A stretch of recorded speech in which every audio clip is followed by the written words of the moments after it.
வணக்கம். நீ உன்னை என்ன யூடியூப் சேனல் வழியாக நமது நண்பர்கள் அனைவரும் சந்திக்கல மகிழ்ச்சி. 2026 சட்டமன்ற தேர்தல், அது சம்பந்தமா இளைஞர் சமுதாயத்தினுடைய ஒரு விஷயம் எப்படிங்கிறத தம்பி சில கேள்வியை கேட்கிறாரு. அதுக்கு என்னங்கிறது தம்பி சொல்லுங்க. தம்பி, என்னோட பேரு மோகன். நான் கேள்வி கேட்க போறேன்.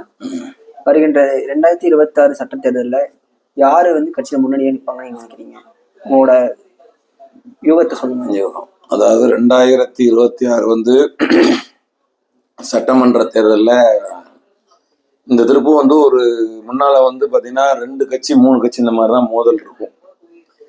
இந்த திருப்பு கொஞ்சம் பன்முனைத்தனமான ஒரு மோதல் இருக்குங்கிற மாதிரி ஒரு யூகம் தோணுது. எப்படின்னா, இப்போ ஒரு அரசியல் களத்துல புதுசா ஒரு எப்படி சொல்லலாம், புதுசானா நம்ம இளைய தளபதி விஜய் அவர்கள் இப்போ கட்சி துவங்கி ஒரு மிகப்பெரிய ஒரு பரபரப்பை ஏற்படுத்தியிருக்காரு.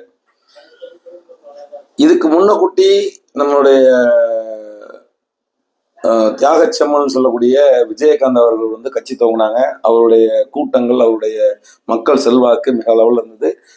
அதே தலைவர் விஜயகாந்த் சட்டசபையில எதிர்கட்சி தலைவராக வரக்கூடிய அளவுக்கு அவருடைய பவர் இருந்துச்சு.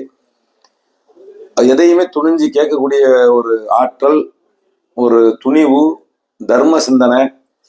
அப்பேற்பட்ட விஜயகாந்த் அவர்கள் நம்முடைய அதிமுகவினுடைய கூட்டணியில எதிர்கட்சி அமைப்பா வந்தாரு. ஏடிஎம்கே, திமுக இந்த ரெண்டும் தான் தமிழ்நாட்டுல மாறி மாறி ஆட்சிகள் அமைச்சிட்டு வருது. இதுல இப்போ பிஜேபி சார்பா நம்முடைய அண்ணாமலை அவர்கள் பார்த்தீங்கன்னா மிகப்பெரிய லெவல்ல இளைஞர் மத்தியில சில பரபரப்பை ஏற்படுத்திட்டு இருக்காரு. குறிப்பா பாத்தீங்கன்னா, இப்போ கற்பழிப்பு பிரச்சனையில கூட அவரு ரொம்ப தன்னை சாட்டையால் அடிச்சுக்கிறது, நியாயம் வேணுங்கிற ஒரு போராட்டம், திமுகவுக்கு எதிரான இல்ல, திமுகவுடைய நடவடிக்கைகளுக்கு எதிரான விஷயங்களை அவர் சில விஷயங்களை தட்டி கேட்கிறாரு. விஜய் அவர்கள் இப்போ உள்ள வந்ததுக்கு அப்புறம் இளைஞர்கள் மத்தியில நிறைய ஒரு வரவேற்பு இருக்குது. லேடிஸா இருக்கட்டும், ஜென்ஸா இருக்கட்டும், நிறைய வரவேற்பு இருக்குது. இதே பாரம்பரியமா எம்ஜிஆர் காலத்துல இருந்து ரெட்டலைக்கே ஓட்டு போடுவக்கூடிய கோஷ்டிகள் தமிழ்நாட்டில் இன்னும் நிறைய இருக்காங்க. எடப்பாடியார் ஆட்சியில், அதாவது அம்மா ஜெயலலிதா அம்மா அவர்கள் ஒரு சிங்கப்பெண்ணா இருந்து தமிழ்நாட்டுல மிகப்பெரிய லெவல்ல ஒரு முன்னேற்றத்தை கொண்டு வந்தாங்க.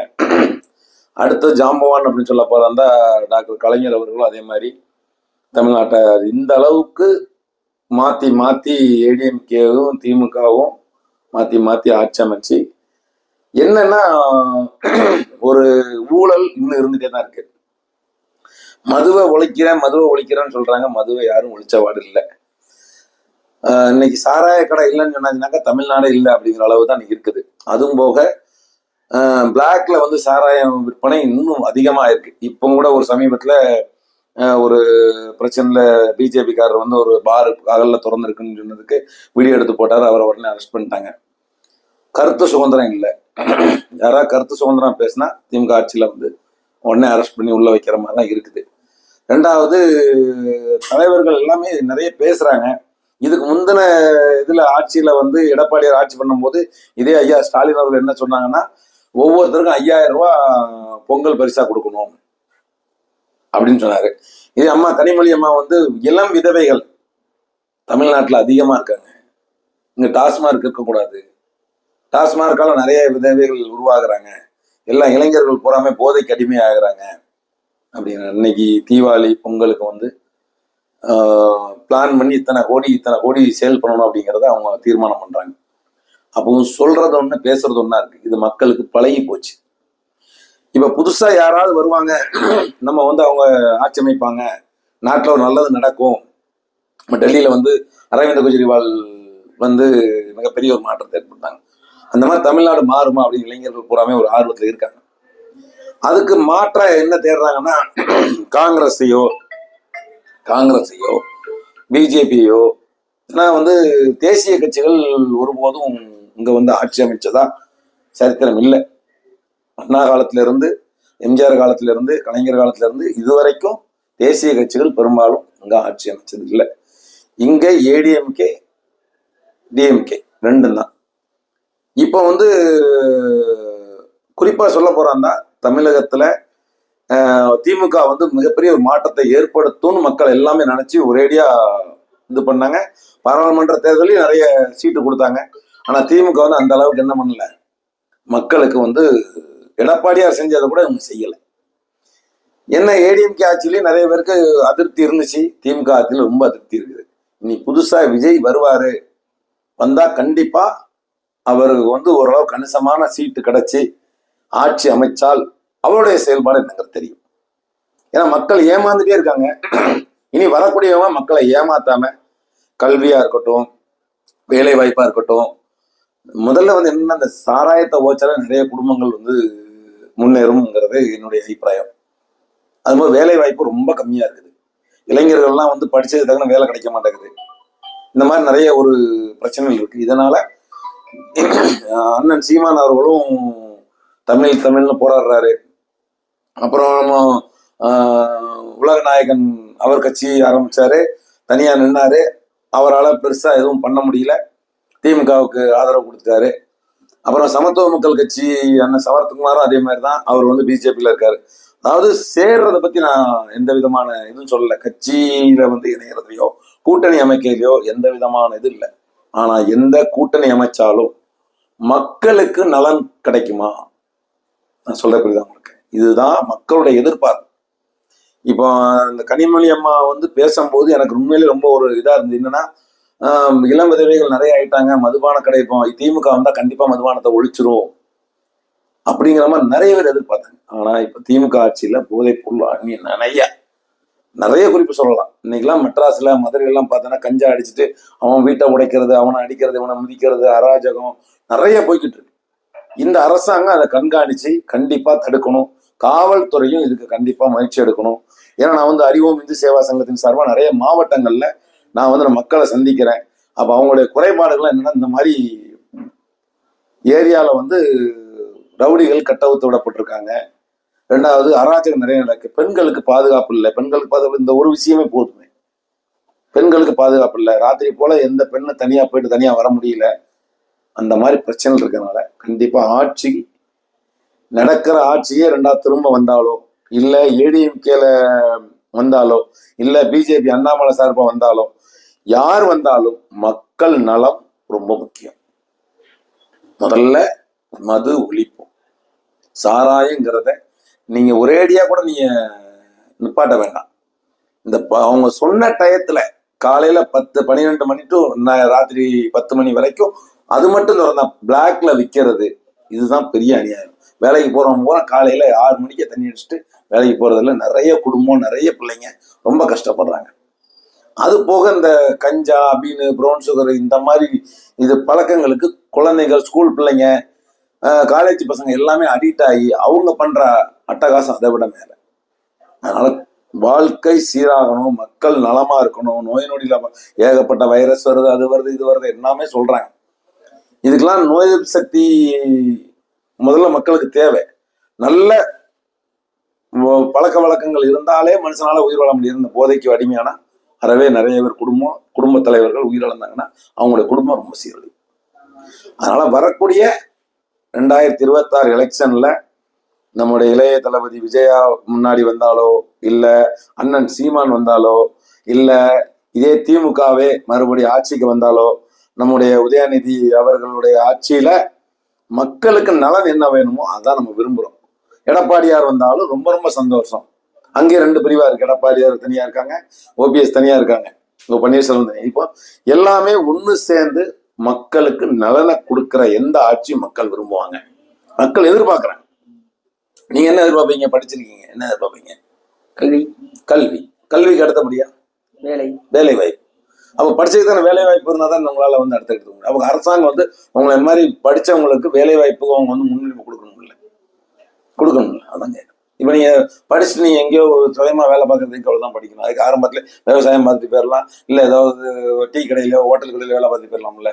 கஷ்டப்பட்டு உங்க அம்மா அப்பா ஒரு டிகிரி படிக்க வைக்கிறாங்க, அதுக்கு தகுந்த அரசாங்க வேலையோ இல்ல அதுக்கு தகுந்த ஏதோ ஒரு கம்பெனியோ உங்களுக்கு வேலை கொடுத்தாதான் உங்களுக்கு அடுத்த ஸ்டெப் நீங்க போக முடியும். கண்டிப்பா. அதனால வரக்கூடிய காலங்கள்ல மக்கள் நலனுக்கான ஆட்சி அமையணுங்கிறது தான் நம்முடைய எண்ணம். அந்த மாதிரி எந்த ஆட்சி அமைக்கிறதுக்கு வந்தாலும் அறிவோம் இந்து சேவா சங்க சார்பாக தமிழ்நாடு முழுக்க நம்ம ஆதரவு கொடுப்போம்.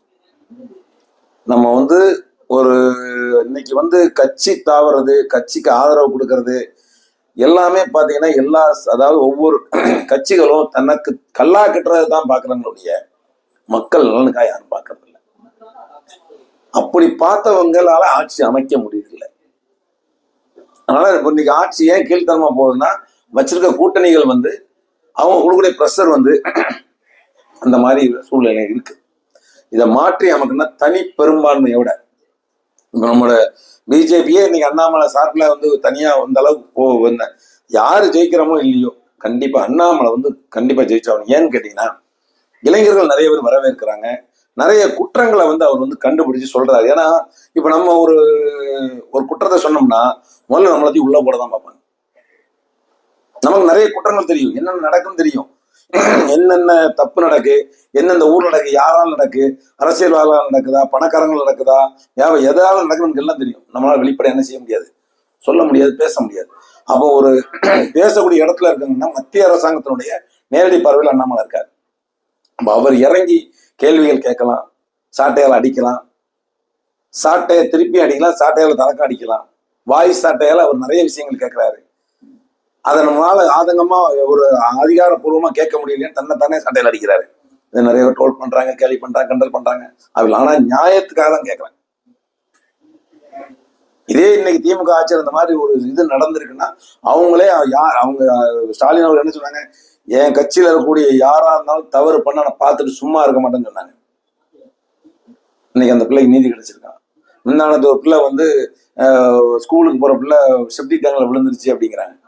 இன்னைக்கு அமைச்சர் 3 லட்ச ரூபாய் பணம் கொடுக்குறேன், அந்த அம்மா எனக்கு பணம் வேணாங்கிறேன், அந்த பிள்ளை செப்டிக் டேங்க்ல விழல, அடிச்சு கொண்டுட்டாங்க. அப்ப இதெல்லாம் வந்து ஆட்சியாளர்கள் வந்து கண்காணிக்கணும், பெரிய பெரிய அதிகாரிகள் கண்காணிக்கணும். என்ன நடந்துங்கிற உண்மை நிலவரத்தை தெரிஞ்சு அந்த குடும்பத்துக்கு, பாதிக்கப்பட்ட குடும்பத்துக்கு அவங்க வந்து என்ன பண்ணணும், ஒரு சட்டத்தை நிலைநிறுத்தணும். பாதிக்கப்பட்ட குடும்பத்துக்கு அவங்க சட்டத்தை நிலைநிறுத்தினாலே ஆட்டோமேட்டிக் அவங்க பலன் கிடைச்சிடும். எதனால அந்த தவறு நடந்துச்சு. அதே மாதிரி இந்த பெண் கற்பழிப்பு விஷயத்திலையும் திமுக ஆட்சியில் இருக்கக்கூடிய பெரிய பெரிய அதிகாரிகளாக இருக்கட்டும், தலைவர்களாக இருக்கட்டும், அதை வந்து கண்டிப்பா விசாரணைக்கு உட்படுத்தி நீதி கிடைக்கிறதுக்கு, மக்களுக்கு நீதி கிடைக்க அவங்க வந்து வழி பண்ணணும். இப்படி பண்ணா கண்டிப்பா வரக்கூடிய ஆட்சி நல்ல ஆட்சி அமையும். மக்களும் நல்லது செய்யறவங்களும் கண்டிப்பா ஓட்டு போடுவாங்க. நம்ம ஜெயிச்சிட்டேமேன்னு சொல்லிட்டு அடுத்த எலெக்ஷன்ல அவங்க வேலையை காமிச்சிருவாங்க. என்னதுமே சொல்றது. நீங்க என்ன எதிர்பார்க்குறீங்க? இப்ப உங்களுடைய ஐடியா என்னமா இருக்குது? வந்து வரக்கூடிய காலங்கள்ல யாரு வருவா அப்படிங்கிற மாதிரி உங்களுடைய ஐடியா எப்படி இருக்கு? 2026ல இப்ப 2 கட்சி வந்து கூட்டணி அமைக்குதுன்னா யாரா இருக்கும் நீங்க கணிக்கிறீங்க? 2 கட்சி கூட்டணி அமைக்கணும்னா ஒன்னும் வந்து ஏற்கனவே ஆல்ரெடி இருந்த கூட்டணி அப்படியே இருக்கும். திமுக கூட என்னென்ன கட்சிலாம் இப்ப இணைஞ்சிருக்குதோ அதெல்லாம் அப்படியே இணையும். இப்போ ஏடிஎம்கேல வந்து சசிகலா அம்மா, டிடி தினகரன், அப்புறம் ஓபிஎஸ், பிஜேபி, அப்புறம் தேமுதிக, இந்த மாதிரி பாமக, இந்த மாதிரி ஒரு நல்ல ஒரு கட்சிகள்லாம் இணைஞ்சு ஏடிஎம்கே ஒரு பழம்பெரும் கட்சியா உருவாச்சுன்னா கண்டிப்பா அதிக வித்தியாசங்கள்ல ஏடிஎம்கே வர வாய்ப்பு இருக்கு. திமுக இன்னும் வரக்கூடிய கொஞ்ச காலங்கள்ல மக்களுக்கு நிறைய நலன்களை செஞ்சிச்சு, நல்ல கூட்டணியை அமைச்சு இந்த சாராய கடைய, இந்த மாதிரி மதுபானங்கள் எல்லாம் எடுக்கிறேன்னு சொல்லி நல்ல ஒரு திட்டங்கள் இப்போ அந்த பொங்கலுக்கு அழகா அவங்க பண்ணலாம். ஏன்னா இதே ஸ்டாலின் வந்து 5000 ரூபாய் கொடுக்கலான்னு சொன்ன ஸ்டாலினே எதிர்ப்பு ஒரு 1000 ரூபாய் கூட பணம் கொடுக்கல. மக்கள் எவ்வளவு பெரிய ஏமாற்றம். ஆனா மாசம் பெண்களுக்கு 1000 ரூபாய் கொடுக்குறாங்க, அது தெரியாது. ஏன்னா அந்த ஏற்கனவே அவங்க எலெக்ஷன்ல சொன்ன அந்த அறிக்கையை தான் மக்கள் நம்புவாங்க. இந்த பணம் கொடுப்பாங்க, பெண்களுக்கும் கொடுப்பாங்கிறத நம்புவாங்க. ஆனா கொடுக்குறாங்க. பாவம் தமிழருக்கும் இருக்க ஒரே ஒரு பண்டிகை, அந்த ஒரு பண்டிகைக்கும் அவங்க இது பண்ணலைங்கும் போது அந்த ஏதாவது இருக்கிறவன் எப்படியோ ஒப்பேத்திடுவான். இந்த காசையே நம்பி இருக்காங்கல்ல, கிராமத்துல கஷ்டப்பட்டவன், ஏழை, விவசாயி, கூலி தொழிலாளி, இவெல்லாம் 1000 ரூபாய் கொடுத்தா அன்னைக்கு ஏதோ பொங்கலுக்கு ஒரு 3 நாள் லீவ் விழுந்துடும், அதை வச்சு ஒப்பேத்துவோம். அவ்வளவுதான். மற்றபடி பெருசா ஒண்ணு அதை கோட்டை கட்டுறது இல்லை. நிறைய பேர் என்ன பண்ணுவான்னா இந்த காசை வாங்கி, அரசாங்கம் கொடுக்குற காசை வாங்கி அரசாங்கத்துக்கே கட்டிடுவான். அரசாங்கம் கொடுக்குற காசை வாங்கி அதே டாஸ்மார்க்ல திருப்பி கொடுத்துருவான். அது உங்களுக்கு தான் வரப்போகுது. அதனால மக்கள் வந்து இந்த 2026ல ரொம்ப விழிப்புணர்வா இருப்பாங்க. நிறைய ஏமாந்துருக்காங்க, நிறைய அடி வாங்கியிருக்காங்க. பொருளாதார ரீதியாகவும் சரி, பப்ளிக்கா நடமாடக்கூடிய விஷயங்களா இருந்தாலும் சரி, வேலை வாய்ப்பா இருந்தாலும் சரி, எல்லா விஷயங்களையும் மக்கள் வந்து ரொம்ப நொந்து போய் உட்கார்ந்துருக்காங்க. இது வரக்கூடிய எதிர்காலங்கள்ல மக்கள் நல்ல நலன் அடையணும்னா தகுந்த ஆட்சியாளர்கள் கிளீனா ஆட்சி அமைச்சாங்க. எப்படி தம்பி? கண்டிப்பா. அதனால நம்மளும் சிந்திச்சு எல்லாத்துக்கும் ஓட்டு போடுவோம், நல்லது செய்றவங்கள மேடைக்கு ஏற்றுவோம், மக்கள் நலம் விரும்பினவங்கள ஆட்சிக்கு கொண்டு வரும். அறிவோம் இந்து சேவா சங்கத்தினுடைய சார்பா நான் சொல்லக்கூடிய என்னன்னா, சிந்திச்சு காசுக்கு விலை போகாதீங்க, எப்போதும் காசுக்கு விலை போகாதீங்க. தமிழ்நாட்டுல தமிழன் மட்டும்தான் அந்த மாதிரி காசுக்கு விலை போகும். முதல்ல எலெக்ஷனுக்கு கொடுக்கக்கூடிய அந்த காசை யார் யாரெல்லாம் வாங்குறாங்களோ வருங்கால சந்ததிகளுக்கு அவங்க குழி தோன்றாங்கன்னு அர்த்தம். நீதி, நியாயம், தர்மம், சத்தியம் சொன்னதை யார் செய்யறாங்க? இதுக்கு முன்னாடி நமக்கு எப்படி எப்படிலாம் ஆட்சியாளர்கள் நமக்கு ஆட்சி ஆண்டாங்க, இனி வரக்கூடிய காலங்களில் நம்ம யார் கையில ஆட்சியை கொடுத்தா மக்கள் செழிப்பா இருப்பாங்க? முதல்ல விவசாயம், நாட்டினுடைய முதுகெலும்பு விவசாயம். அடுத்தபடியா தொழில் முனைகிறவங்களுக்கு உண்டான சப்போர்ட். அடுத்தது படிச்சவங்களுக்கு வேலை வாய்ப்பு, இளைஞர்களுக்கு வேலை வாய்ப்பு. இதெல்லாம் யாரு திட்டங்களும் செயல்பாடுகளும் கரெக்டா கொண்டு வராங்களோ அவங்களுக்கு கண்டிப்பா ஆட்சி, நம்ம மக்கள் நல்லா ஆட்சி கொடுப்பாங்க. ஆனா நம்ம நாட்டை நல்ல வழிக்கு கொண்டு போறவங்களுக்கு ஓட்டு போடணுமே தேவை. யார் இன்னைக்கு 500 ரூபா கொடுக்குறாங்க, 1000 ரூபா கொடுக்கலாம், அவங்களுக்கு காசை வாங்கிட்டு ஓட்டு போடுற ஜென்மம் இருக்கிற வரைக்கும் நாடு விளங்காது. ஆட்சியாளர்களும் அவங்களுடைய ஆட்சியை ஒழுங்கான, ஏன்னா காசு கொடுத்தானப்போ அவன் ஓட்டு வாங்கியிருக்க, நீ என்ன கேட்க முடியும்? ஏதோ ஒரு நியாயத்தை கேட்க போனா, ஐயா எனக்கு தண்ணி வரல, ஐயா எனக்கு அது வரல, என்ன ஐயா எனக்கு இது கிடைக்க மாட்டேன், யாராவது ஒரு இது பண்ணா காசு வாங்கி தான் ஓட்டு போட்டேன் கேட்கறாங்கல்ல. நம்ம வீட்டு எத்தனை ரீல்ஸ் நம்ம பாக்குறோம். அதனால காசு வாங்காம உங்களுடைய சுயநலவோட உங்களுடைய நாட்டுக்கு யார் நல்ல தலைவர் வரணுங்கிறத நீங்களே தீர்மானிச்சு என்னைக்கு ஓட்டு போறீங்களோ அன்னைக்குதான் தமிழ்நாடு முன்னேறும். தலைவர்கள் அவங்க அன்னைக்கு ஓட்டு வாங்குறதுக்கு 1000 பேசுவாங்க, ஆனா அதே மாதிரி யாரும் செய்யறது இல்லை. ஏன்? ரெண்டாவது அவங்களுக்கு நீங்க ஓட்டு போடுறீங்கன்னா அவங்க காசு கொடுக்குறாங்க, வாங்கி நீங்க ஓட்டு போடுறீங்க, அவ்வளவு. ஆனா நல்ல தலைவர்கள் எதிர்பார்க்கறது நம்ம கஷ்டம். நல்ல பொதுமக்களா இருந்தீங்கன்னா காசு வாங்காம ஓட்டு போடுங்க, நல்ல தலைவர்களை கொண்டு வாங்க, உங்களுக்கு உண்டான ஆட்சியை நீங்க உருவாக்குங்க, மக்கள் நலம் கண்டிப்பா நல்லதான். ஓகே, சரி தம்பி. மீண்டும் அடுத்த அரசியல் களம் என்னங்கிறது அடுத்த ஒரு பேட்டியில பார்க்கலாம். நன்றி. நீ உன்னை யூடியூப் சேனல் வணங்க நண்பர்கள் அனைவருக்கும் நன்றி. எங்களுடைய சேனலுக்கு உண்டான சில கருத்துக்களை நீ கமெண்ட் பண்ணுங்க, எங்களுடைய சேனலை நீங்க ஆதரிங்க, லைக் பண்ணுங்க, ஷேர் பண்ணுங்க. அனைத்து நண்பர்களுக்கும் நன்றி, வணக்கம்.